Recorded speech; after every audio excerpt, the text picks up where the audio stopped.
I think they're gonna stop right now. It's, yeah, yeah, okay. Bye. Goodbye, Jesus. Bye. Okay. Hello, everybody, and welcome at my YouTube channel. So that was church here in Sicily, in Litriani. That's why I am doing my internship. Well, actually, I am working in Taormina. It's on the hills, and this is by the beach. If you follow me on Instagram, you might have seen a little video that I show the beach and the church I was ringing just a moment ago. I am not quite sure what kind of videos I want to make here. I sure don't want to make like a beauty something or with fashion. Oh well, maybe a little bit of fashion, but not sure. Also not lifestyle, because I think there is like too much of those YouTubers yet. Also very big ones. I just really want to focus on the career thing, like transitioning, coming out stories, gay people, first sex experience, everything that you can think of. I think that I want to do that, yeah. Just a nice glass of water. Well, I think I start with introducing myself and my story. So, as I told you, I am Niek. I am from the Netherlands, from Arnhem to be exact. I'm 20 years old. I am studying my education for florist. I'm almost graduated for level 3, because in Holland you have like level 2, 3, 4 on like middle school, and after middle school you have like high school, and that's like the big thing. That's what I want to achieve, like really want to achieve, because I want to be a teacher, a floral teacher. Yeah. So yeah, and I am making videos right now, so that's gonna be fun, right? Yeah, I'm a little bit uncomfortable talking to my camera on my phone, so yeah, you might think that I'm uncomfortable. Well, that's true, but whatever, I'm gonna repeat and keep telling my story. Yeah, from Netherlands, from Arnhem, 20 years old, florist, still in school, yeah. Yeah, and I'm gay. Yeah, you know, this time in this century there's like a lot of things with labeling people, like, oh no, I don't want to be labeled, I'm not gay, I'm not bi, I just like a person. Well, good for you, but I think people that want to be labeled themselves, like me, I'm definitely not gonna like a girl on that way. You know, I think women are pretty and they're like having amazing bodies, and I like the shapes, but I'm not into them on that way. I'm more, yeah, kind of friendship thing, yeah. I'm like just really gay and not falling in love with a person. Of course you fall in love with a person, but I fall for men and their personality and not for women with a big personality that is like nice or something.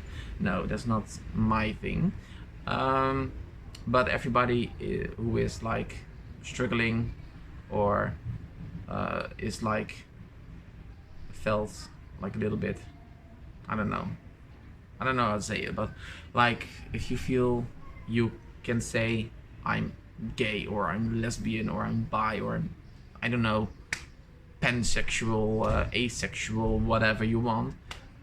You know, if you want to label yourself, I think you have to do that, because if you feel comfortable with it, you should do it. You know, you have to be the most comfortable with yourself from everybody in the world. So yeah, I'm labeling myself with gay, and for the people who don't like that, well, okay, thank you, bye. Yeah, and I came out when I was like 14 years old, and that's pretty young.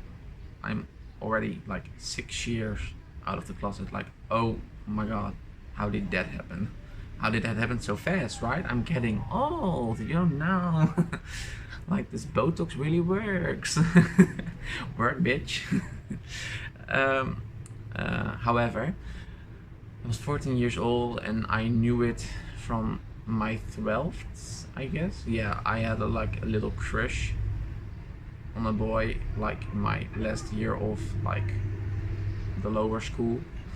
Well, not really a crush, but I was like getting uncomfortable when I was with him. I felt a little bit attracted to him, not on a sexual way, but like on a normal way. But yeah, I don't know. It was like a little sign for me that I was gay, or am gay. Yeah, and I struggled with it like for 2-3 years, and it was like very bad for me, because I'm someone who likes to take care of themselves, even though sometimes it's hard because you have like this little dark voice in your back of your head that says you're not good enough, you're not pretty enough, you don't have like a six-pack or something. Well, fuck that, right? Yeah, who cares, you know? It's like the person inside me that matters, not what I look like. So yeah, where was I? Yeah, I struggle with it, and I'm what I told you, like someone who really likes to take care of themselves. I think my look is very important for who I am, because I am extrovert sometimes and sometimes introvert, depends on the situation. But through my clothes, I can speak who I am, and that is something that I want to keep doing. And there were people like who would say to me like, don't you dress that obvious, you know, can you do something normal or something? I was like, no, like this is me and this is my personality, this is what I would like to wear, so I'm gonna put it out there. But however, back to the subject we were talking about, I was like not taking care of myself anymore, of not good enough anymore. I wasn't showering. I would just put on the shower, so my parents would hear the shower, but I wouldn't shower. I would be on my phone, watching YouTube videos, being on Facebook, Instagram, whatever, Snapchat. So yeah, and they thought I showered, but I didn't. And I think I showered twice a week or something. It was really nasty. Like if I think about it now, I was like, ugh, gross, honey, gross. But yeah, that was not the only thing. I was like getting more depressed in my head as well, like that little mean voice in your head was like yelling at me like, you're not good enough, nobody's gonna love you, your friends gonna leave you, they don't gonna accept you for who you are. Even though now I know that everybody would accept me who I am, because they love me, right? Yeah, but on that time, or in that time, I was really scared, and I think it's part of the process, I guess. Yeah, it was like really a depressed time for me, I guess. Yeah. So after I think a year of not taking good care of myself, not eating very healthy, don't do my hair, don't wear nice clothes, only like sweatpants with like sloppy t-shirts and smelly things, you know. I smelled like really bad, I think. And you know what's weird? Nobody ever told me that I was smelling gross. Like if I smell someone who's smelling like gross, I would say that to the person so they can do like, I don't know, perfume, deodorant or something. But no, nobody told me. It was like they were scared. And I also heard on my first day of school, and I hope she will look at this video one day and she will remind it that she was coming up to me, and she was like, oh my god, Niek, I really thought you were a big bitch, but you're so nice. And I was like, girl, yeah, I'm nice, I'm open for everybody, I'm not a big bitch. I'm like, I don't know, I just know what I want, and if that makes me a bitch, then I'm a bitch. But I will be nice to you. I won't ever judge you on how you look, who you are, what you wear. I don't care, you know. It's like your thing, not mine. So yeah, I hope you look, and if you're looking, you know it's you. I'm not gonna say names. It will be like a little bit too personal. But the person who's looking might know it. So yeah, after a year of smelling gross and not taking good care of myself, getting fatter and fatter. um, I was thinking it was the time for me to come out right now, because I had enough for myself, and if I would stay longer in the closet, I think it might ended up another way. Really bad maybe, who knows. So yeah, one day we were eating at my brother's home, with my parents and my sister-in-law, and I wasn't hungry. And normally what they made, what we call it like walkie-walkie. Back then it was like my brother liked to cook. He cooks like the same as my mom, and my mom cooks like brilliant, and my brother also. But I wasn't hungry, and it was like one of my favorite foods that there is. And they were like, why aren't you hungry? Is there something wrong with you? And I was like, no, there's nothing wrong with me. I just a little pain in my stomach or something, like the usual things you say, I think. And they were like, okay, well, maybe you have to lay down or something, or take a little bit of, I don't know, something that helps against the pain. And you really need to have to eat, because you can't eat chocolate later the night. And I was like, girl, I can eat chocolate, girl. But I understood what they were saying. Yeah. So I think a week after that or something, my parents went on vacation, and on that moment, I think personally I was like the worst child they could ever think of, because I texted them on their vacation with the message that I was gay. Yeah. I know it's very, very low to do that, even though texting is very low that you're like gay, like that's a big thing to say. So yeah, you should say it like at least on the phone, at least, but no, I was too afraid, and I texted them with, I'm gay, and I still hope you love me and don't hate me, and I wish you a very nice vacation, and I will see you soon. After that, I texted my brother as well with the same message, only skipping out the vacation part because they were like home. And I think 5 minutes later, my brother called. We had like a 45 minutes conversation on the phone about me being me, and it was nice. It was fun. It was nice for me. It was nice to know that I was accepted by my big brother, who was very manly and straight, and I don't know, always very popular in school back in the day, and I don't know.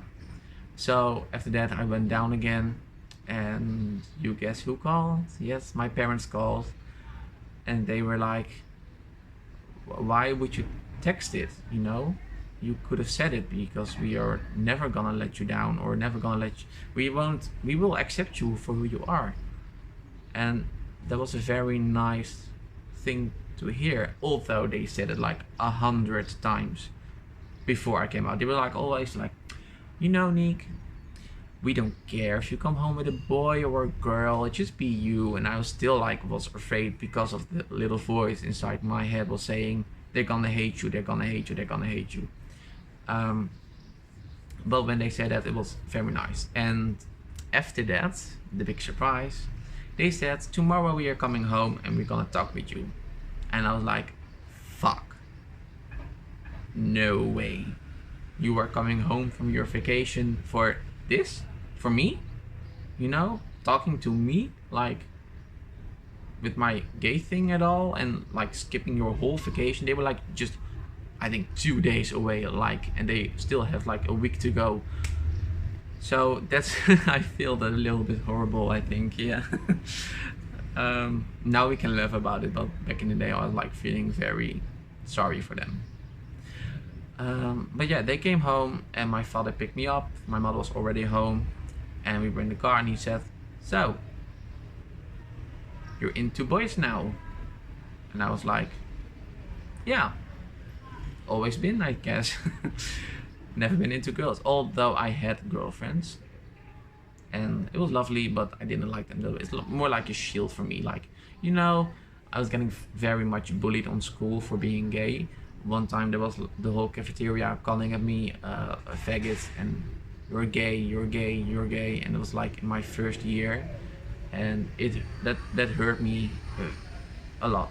It very hurt me a lot, and people in class would say I'm gay. I didn't feel comfortable. I felt so alone. I think that was the time that little weird voice inside my head is starting to take over, because I was always a very happy kid, always like laughing and stuff, and my laugh was going away. And my laugh is my thing. I always laugh. I'm always happy. I'm always positive. But yeah, it got away somehow. The little voice inside my head take over, and I was so much hurt that I don't know. I ate alone in a little corner on the hall with just one or two friends, so that we don't will, like we don't, that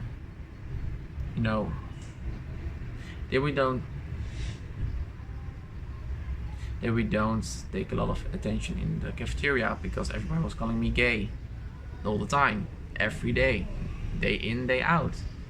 So that was very encouraging. Yeah, it was not. So yeah, that was the time that the little voice inside my head began to talk that I was not good enough and everybody's gonna hate me and think I'm a nasty queer guy who is like, I don't know, nasty. And I was like 13. Can you imagine? 13 years old, still playing with dolls and stuff, and they're calling you gay and like nasty and stuff like that. I was even in my mind with sexual things or kissing dudes, or it was so weird, very weird. And of course you were like trying to explore yourself, but not with to hurt somebody else, or kiss a straight dude because that's fun, or that's what they say. Oh, you're not gonna kiss me right now, right? Or do you think I'm pretty? Do you think I'm sexy? I will go fuck off. Go fuck yourself or something, Don't bother me with that bullshit, So I ran out of the cafeteria that day and I went to my teacher, and she was a person to trust. We had like trusting persons on school, so if there was anything wrong with you, you could tell them, and they had like a little contract signed that they have to keep it for them. Don't share it with anybody else. At least it isn't like too bad. Like if you say I'm gonna kill myself or something, like they're gonna inform your parents definitely. But you say I think I'm gay or something like that, they will keep it for themselves. So that was fine and nice to have in that moment. So I was going to her, but yeah, the whole cafeteria is yelling at me, I'm gay, I'm gay, I'm gay, and I'm so sad and hurt, very much hurt. Yeah, and she tried to do things, but it didn't work. Till the day arrived that there was like a little parents meeting at night on my school, and my mother was also in the room, and she knew that I was bullied with gay, even though I wasn't out of the closet or anybody knew it from me that I was gay or something. She's standing up, and she was like, I want to say something before we begin. And everybody was starting to look at her, and I wasn't there. It's like just a story what she told me and my father. And she was like, my son told me last week that he's getting bullied in his class and on school because of your children. Your children are bullying my child, and if you don't do anything about it, I will. And like the parents were shook, and there were a few students there, and one of them who was there was bullying me, and he knows exactly who he is, and that he was there, and that he was shocked that mother and father stood up for me there. And there was one girl over there who said, I know who was bullying Niek. And my mother was like, well, who then? Yeah, the boy over there. And he was like, shit. I think I imagined that he was thinking like, shit.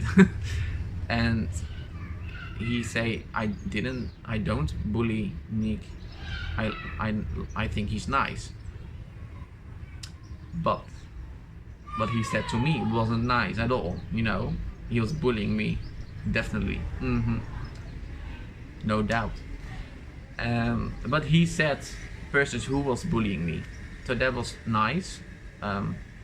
And parents were going home, and the day after, when I get to school, I walked in and like everybody was running at me, like, oh my god, you get bullied and stuff like that, and do I do it? I hope so not. And I was like, no, not you and not you. I said, those do it, and those and these, and you know. And they were like all relieved that they don't bully me. And from that moment on, I'm starting to feel a bit better about myself. Until I wasn't taking care of myself anymore. That was like phase 2 of getting out of the closet. Yuppie. And yeah, then I was like not taking care anymore of myself, like not doing my hair, not brushing my teeth, for example. Like, how gross is that, right? Yeah, how gross is that? Not brushing your teeth, can you imagine? Not showering, you know, that kinds of stuff. And what I was telling you exactly before that whole school thing started, yeah, I came out to my parents, and they were all very accepting, and I've talked a lot with my father and my mother that day, and they were very kind to me and very nice. And I think it was in October, 5.5 years ago. Yeah, that was the time they get knew that I was gay officially, because they already knew what they told, because on my 4th year I had my first Barbie doll, so I think it might be clear that I was gay. So eventually we had to laugh about it, of course, because it's so funny, you know. Yeah, and then it was out there. My story was out there. I already came out of the closet for my classmates. They were all very accepting and very, yeah, warm to me, very kind, helping me. I didn't get bullied after that anymore, because they don't had anything to bully me for. I was living my best gay life from that moment. I was like all dressing up in like mix of matching colors and doing my hair. Oh fuck. Okay, well, my camera stopped. It was empty, the battery. So now we can continue. Yeah, I was living my best gay life at the moment. I wore a lot of matching colors, did my hair, take care of my skin, take care of my body, take care of everything in my life. The little voice inside my head, I took care of everything.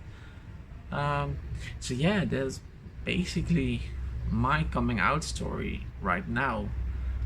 It feels a bit scary to me, because it's like my first video. It's already very a personal story.